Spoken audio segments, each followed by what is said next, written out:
All right. Well, thank you, everyone, and folks will continue to trickle in. I know as we get started here, but let's get rolling. Um, Greetings and welcome to today's webinar brought to you by Elevate Vets. I'd like to introduce myself. My name is Joshua Ryder.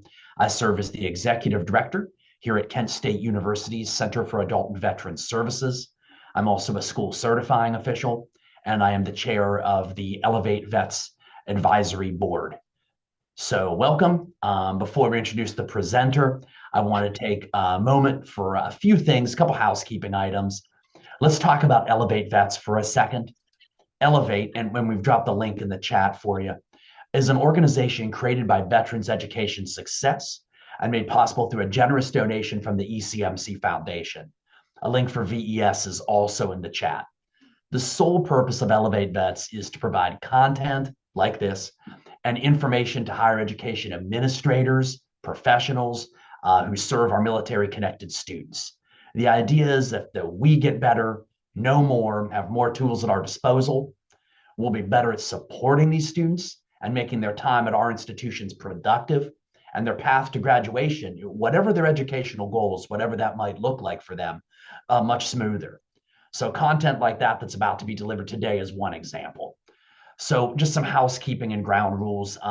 It is being recorded, so this will be recorded, and it will be sent out after our time together today, sometime later in this week or early next. Cameras and mics will remain off. However, we do want to hear from you. So please drop those questions in the Q&A function, and then I will, between Barmack and I, we will get to those at the end of the presentation. And then that should cover all of our housekeeping items. And so I am going to turn it over to you, Barmack. Thank you. Thanks. Thank you, Joshua. I am Barmack Nassirian. I am the Vice President for Higher Ed Policy at VES. So the topic of today's webinar is sort of adjacent to my main area of focus. My colleague, Will Hubbard, was originally scheduled to do this webinar, but unfortunately / fortunately, he is now scheduled to testify before a joint subcommittee hearing of HVAC on the issue of contract management and modernization, which is obviously one of the more topical challenges that you have all been dealing with in connection with Chapter 35 payment delays.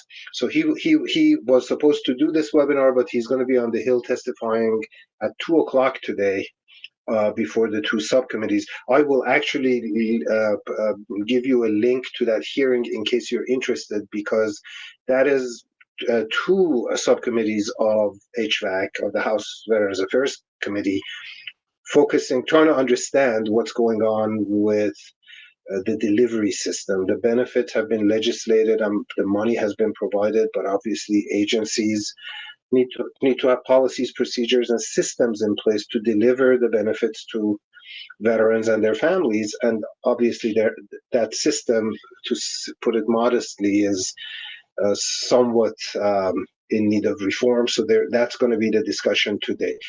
So forgive me for the lack of tremendous depth on these issues. I can cover them generally. If I can answer your any questions, I certainly shall try. And if I can't, feel very free to contact us. I'll put contact information at the end of the slide so that you can follow up with us and get the right answer from the horse's mouth. The horse being Will Hubbard. So I'm going to start. And by the way, I'm really terrible on PowerPoints, so you got to bear with me. At the moment, I'm actually lost. Okay, got it. So 119th Congress, this is the second session. We have 4 general topics, the most compelling of which I suspect for this audience is the problems that you all experienced with regard to late payments, which were primarily, I think, concentrated in Chapter 35, but that may have afflicted other categories of eligible beneficiaries as well.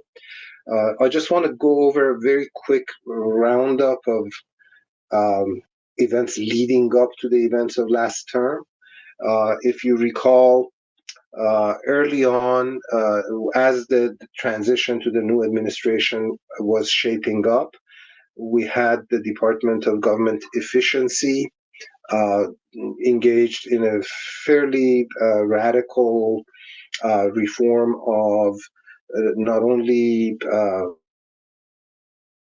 funding for certain agencies, programmatic changes at certain agencies, but also staffing at various agencies. And while it's true that the VA and certainly VA benefits were generally untouched, there was much talk of as many as 80,000 VA employees being riffed.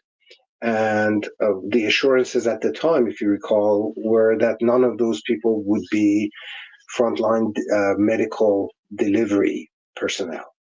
And that, of course, is the bulk of both the budget and the staffing of VA. So programs such as those administered by VBA, the education programs, could well be significantly affected. And there were, of course, extensions of early departure incentives and all kinds of other offers. Uh, Combined, not only was there just this huge disruption in terms of regular orders of government processes, but also tremendous opacity with regard to what the changes actually were. So we were unable, mainly, again, this is not a complaint, this is just an observation, that DOGE, the Department of Government Efficiency, was moving very rapidly and in fairly unconventional ways to shake things up. And there was not always clear visibility as to exactly who it was who was taking, these early departure incentives, which units, how many, which programs, et cetera, which internal subunits of particular agencies were being uh, terminated or completely left unstaffed, et cetera, et cetera. So all of this was happening, if you recall, as early as spring through early summer. And we actually were communicating with the Hill committees of jurisdiction, expressing just not opposition, but general, you could say alarm, but curiosity about like what is being done that's going to be different and how is it going to affect individual veterans and the programs that they depend on. Now, part of again, I want to emphasize the VA itself was not as disrupted as for example, the Department of Education was. And of course, the disruptions at the Department of Education, termination of internal priorities at the Department of Ed, did in fact have pretty severe consequences for veterans. There were programs, data matching programs between the Department of Education and the DoD and the VA with regard to eligibility for certain loan benefits that were supposed to be automated through data matches. But the team at the Department of Ed that was supposed to be engaged in that work was just completely riffed. There was nobody left.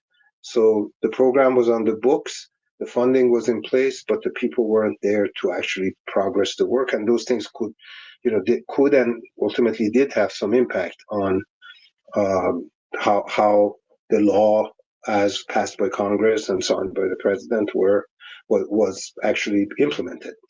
But all of this is by way of context to point out that there were early concerns and early signs of potential trouble already in the works.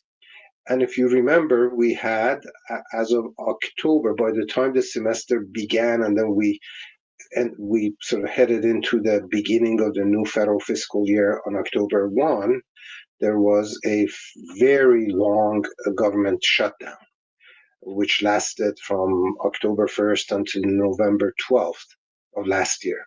And it was during that shutdown that I think most of the problems with Chapter 35 in particular, payment processing, began to register. And the challenge was, of course, first of all, we didn't know what was going on, what the cause was. And then because of the shutdown, there was also a complete cutoff of communication because the staff that were supposed to be manning the phones or answering questions, even to the Hill, were told that it would be inappropriate for them to be engaged in any kind of work on behalf of the federal government while the federal government had run out of money, had run out of authorized funding. So we were all kind of feeling our way collectively in the dark, trying to figure out, give answers to students, et cetera, et cetera. Post shutdown, the agency decided to act expeditiously and quickly indicated that it would just approve all the payment requests categorically, basically sidestepping the enrollment verification, other procedural requirements before funds were dispersed, and that did solve the problem. But of course, the curiosity behind all of this was, well, what was the cause? And it was a lot of people jumped to the conclusion just because of the coincidence of the way in which payment problems propped up and the fact that the government was shut down, that it was related to the shutdown. And certainly the shutdown compounded the issue, but the real causality appears to have been much more systemic and really sort of the continuation of challenges that the VBA has faced in terms of devising a delivery system that is, of course, accountable to the federal government, but also workable from the perspective of end users, which certainly include you folks, colleges and universities and officials who have to use the systems. And one of the more unfortunate aspects of the ways in which VA processes are notably different than those of the Department of Education, for example, which, by the way, is no paragon of virtue in its own right under any administration. But comparatively, the Department of Ed has a much better grasp of the business processes of its interlocutors, colleges and universities. So it tends to have a better understanding of how to devise systems that at least comport to some degree with the prevalent industry practices of higher education. VA tends to do things quite unilaterally and very often in disregard of how the clients are operating. So the systems are not the most user friendly, I think it's fair to say. And this is an agency issue, not so much a political issue. This is a problem that has afflicted VA under Democratic and Republican administrations. It's just more of an agency culture issue. I've always said the VA feels, because this is education benefits we're talking about, we kind of assume these are education people, but they're really not. What they are is this is a disbursement agency. They don't really feel like they need to have profound expertise in higher ed practices as much as just good management you know, of the funds and accounting for the funds, which of course is an important function, but you ought to understand who you're dealing with and kind of work with your counterparts in any kind of transaction to make sure it works for both sides. So in any case, it appears like the agency itself understood that this was a systems issue. A lot of attention will be paid to the contractors. There's always a tendency to blame the contractor, and Lord knows federal contractors certainly make enough money that they ought to be accountable for particular outcomes that you can attribute to them. But it's also true that contractors are managed by the agency, and the agency ultimately has to take responsibility and ownership of the way its contracts are managed. Today's hearing that I referenced with regard to my colleague Will Hubbard's testimony includes VES is the only veteran advocacy organization testifying. The other witnesses are the contractors. So, there tends to be a focus on it's not me and it's not you, it's the man behind the tree kind of syndrome.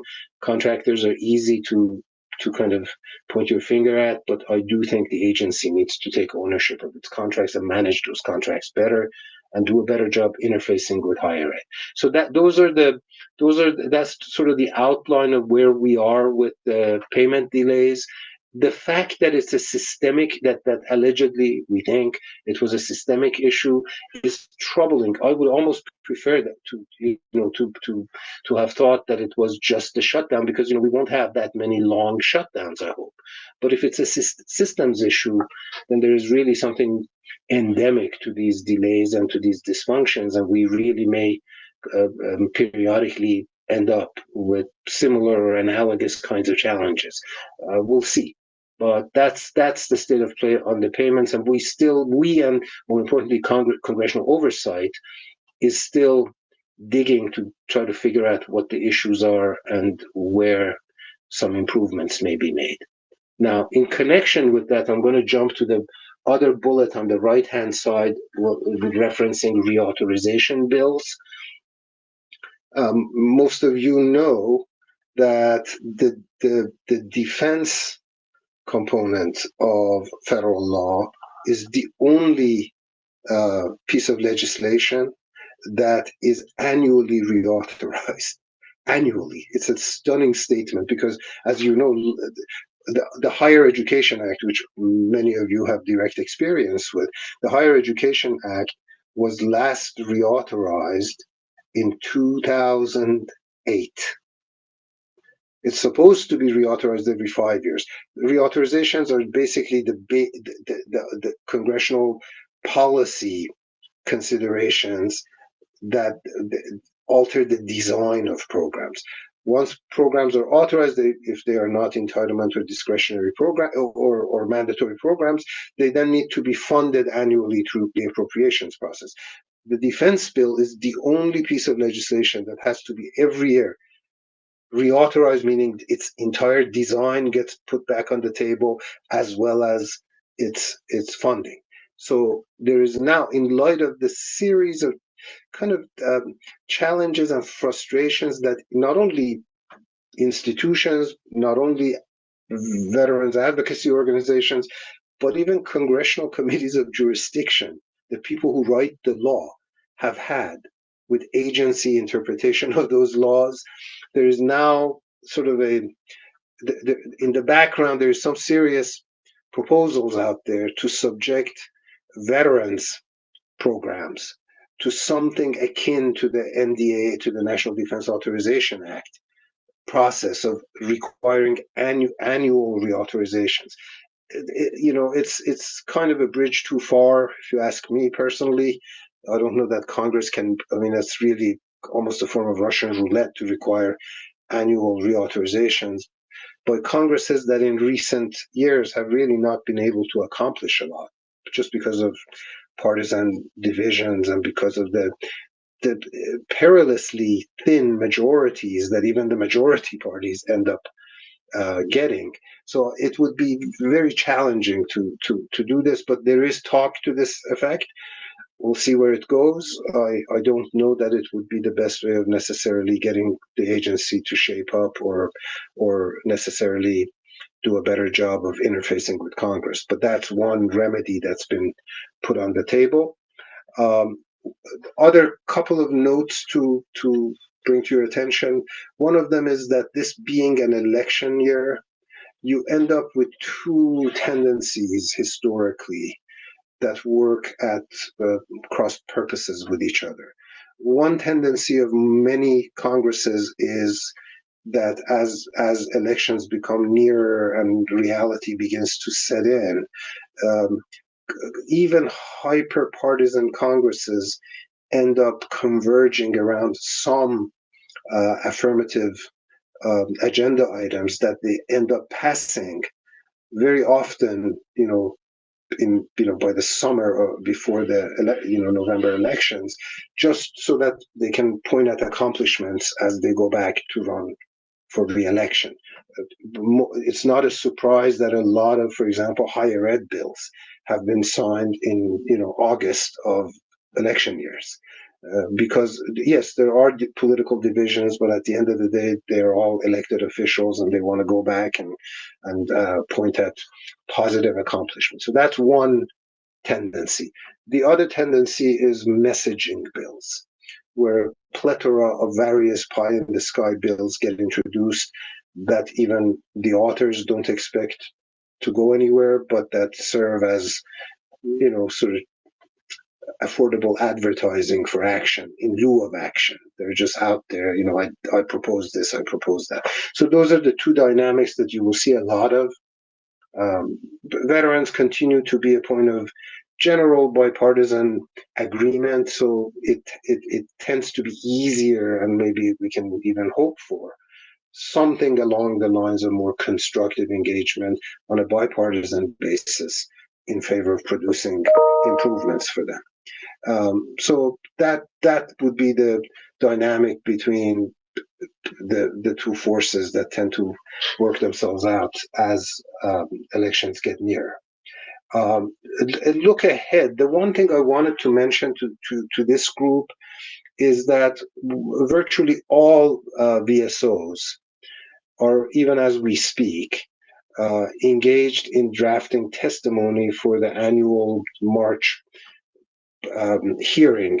It's called the Veterans Priorities Hearings. It's a bicameral hearing of the HVAC, SVAC, where veterans advocacy organizations are invited to testify about their prospective priorities and their affirmative agenda for changes. So if you folks have particular items of priority, if there are significant dysfunctions that should be addressed through legislation, it would behoove you all to put those forth, and ideally through a VSO. And we could be one of them, but it doesn't have to be VES. It could be any VSO that you do have a good relation with. Convey those things to Congress, because that is the broadest, most bipartisan, most bicameral platform to put things on the agenda that may actually become reality. So that's one issue that I wanted to flag for you. I also wanted to speak very briefly about developments at the Department of Education that will have significant impact on veterans and on collegiate institutions serving veterans. You all know that there was a pretty significant piece of legislation passed, the One Big Beautiful Bill Act, OBBB, I think. It was a budget reconciliation bill that enacted a series of tax changes as well as a series of cuts and program parameter changes. Certainly VA education benefits was not affected at all. There were efforts to insert changes that would undo the 90-10 rule. That did not go through, so that was the only item that could have legislatively affected VA. But there were significant changes to the Higher Education Act, and those changes include newly extended eligibility to super short-term programs below 300 clock hours. Now, as you all know, there are plenty of non-Title IV participating programs, often very vocational programs, that are eligible for VA benefits that would never gain eligibility for student aid. And as you recall, the 2020 Isaacson-Rowe Act requires any program that is eligible for Title IV to be participating if it wants to establish eligibility for VA benefits. The creation of a new so-called workforce Pell is a really interesting thing at the Department of Education, is a really interesting thing because it creates a new category of programs hitherto ineligible to participate in Title IV, some of which may have been participating in VA programs.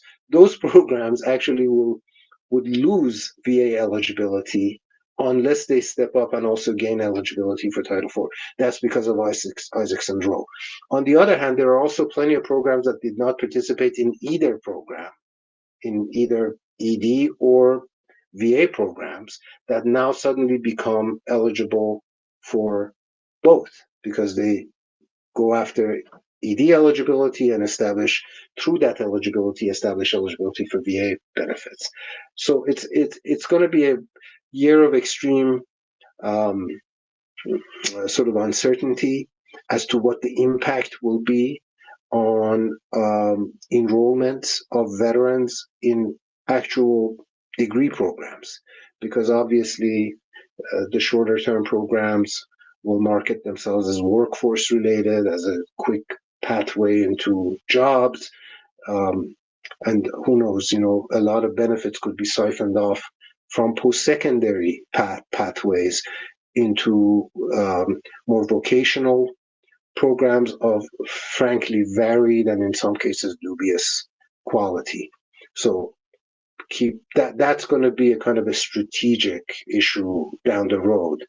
But my own sense is that um, the quality of the newly eligible programs has yet to be properly defined. So we'll see how it goes. So that's that.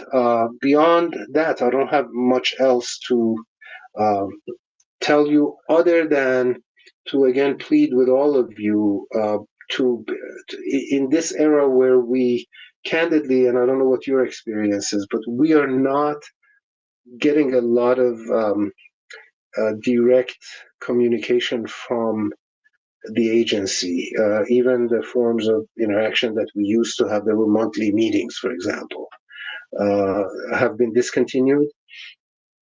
So it's all the more important for you on campuses to make sure that your various representatives, and we don't purport to represent you, we try to advocate on behalf of veterans, but you all have memberships in multiple associations, your institutions and your presidents have memberships in multiple associations, and there are other venues through which we need a better understanding of what is going on at the campus level, because we really don't have a good read on what the impact of the very significant changes all around with regard to the federal government have been on student veterans. So let us know, let others know, make sure that you communicate with all of the appropriate stakeholders as to what is happening on your campus, because in many cases, that is the only way that we can actually discover the real issues. And I think Chapter 35 was an example of that, because we really began to understand it as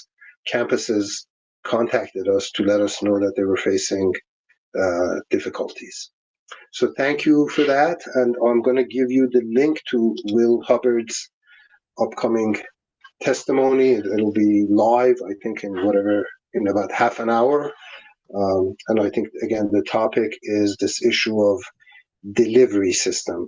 The benefits are there. Congress has the law in place, but the agency has to be able to actually deliver the funds. And that delivery system seems to be in less than ideal form.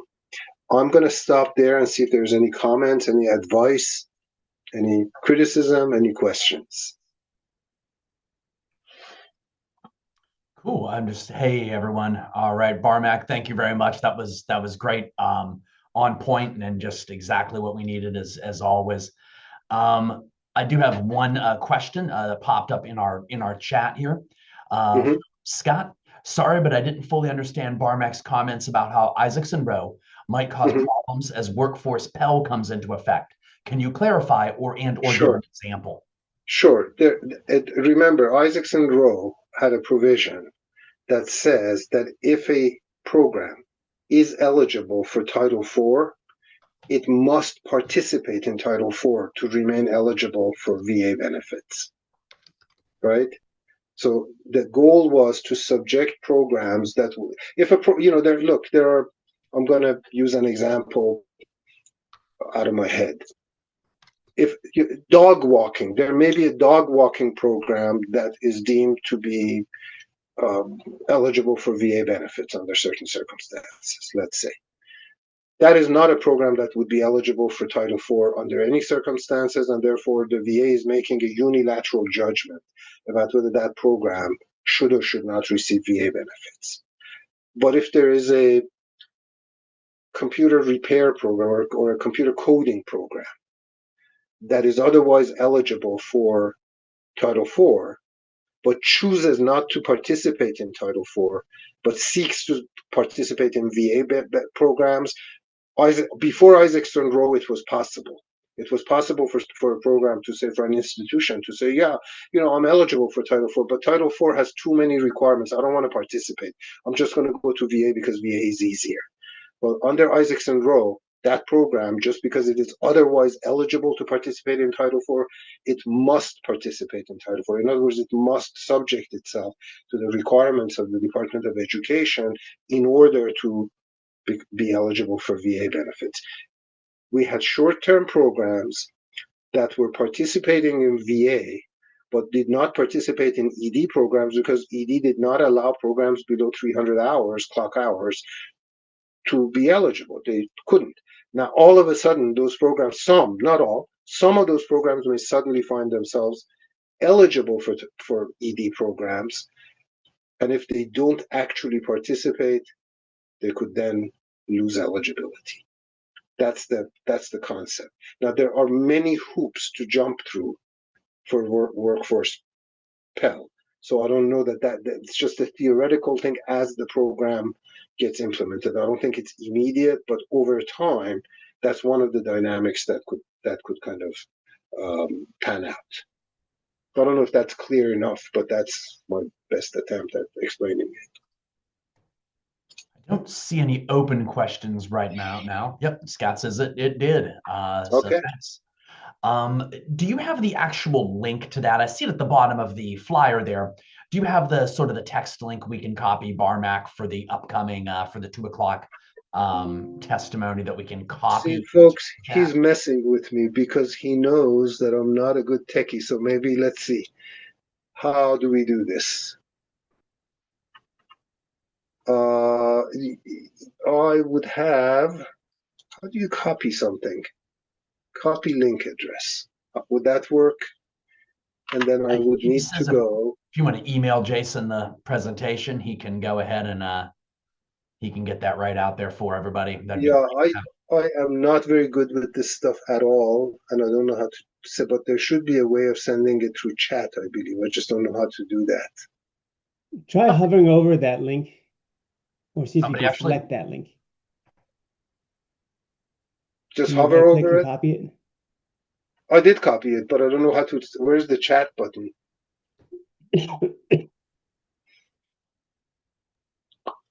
Oh, since you're in share mode, it might be out. All right. Well, why don't I make sure that I had hoped that it would be clickable, but I guess it's not clickable to you. You're just viewing it, so I'm not sure how to do that. You know what I could do is send it to Joshua. you can. And I also see that Tammy Bartlett dropped it into the chat as well. It looks like I do see a link that has been dropped in there. Uh, Okay, well, God bless Tammy. Thank you. and Jason, yep, we got it. Between what Cool. we got it. We got it. I'm sure everybody is writing down note to self. Don't let this idiot manage any webinars from now on. But sorry about that. I'm Thank going you. to stop sharing so that the rest of my I don't even know where I am anymore. There I am. Okay. We do have another question. Okay. So, are there any proposals on the table to fix the VA systems or otherwise address the longstanding issues with VA benefits administration? Well, that's what today's hearing is about, obviously. But the problem is, at the end of the day, there is a limit to how much Congress can micromanage the implementation of the law. I mean, that's the job of the agency. And without being hypercritical, I got to tell you, I have never seen an agency as disconnected from like the literal language of the law that it's supposed to be carrying out as VA. It's just bizarre because not only there are cases where not only do we object, the people who wrote the bill write to the agency saying you're not carrying out the law that we wrote correctly, and the agency just sort of shrugs its shoulder and keeps going. So I don't know that you can beyond issuing you know edicts that you should do it by these outcomes. I don't know that Congress can get into the guts of the system, but typically what happens is the problem ends up being funding, and Congress can put more money into the delivery system in the hopes that resources will improve the outcome. I don't know what else can be done, but certainly pressure and communication from the field, from you folks to your members of Congress, and I would never advise anybody to lobby for anything. Talk to your president, to your government relations folks on campus, to make sure that the impact of the choices that are being made is understood. That this is what happens when families don't get the benefits. Students get into all kinds of complications that could be life altering, and it's sad because again, Congress has authorized the money for them. They're intended beneficiaries. The agency should be able to deliver the funds. Yeah, that's a great point. One of the things that we do, I know that we have a close relationship at Kent State with our government affairs folks, both state and federal, and they're the ones that really kind of act as those lobbyists for us. So they're always, really willing to hear from us. One of my hopes is not that anybody necessarily wishes an enrollment cliff for American higher ed, but folks, I think you all know that American higher ed is undergoing a tremendous stress test right now, right? Between the cutoff of a lot of research funding and the disruption of a lot of research funding, outright legal action against various institutions, not all institutions, but it's really significant. I think that the administration is demanding a $1 billion payment from Harvard University.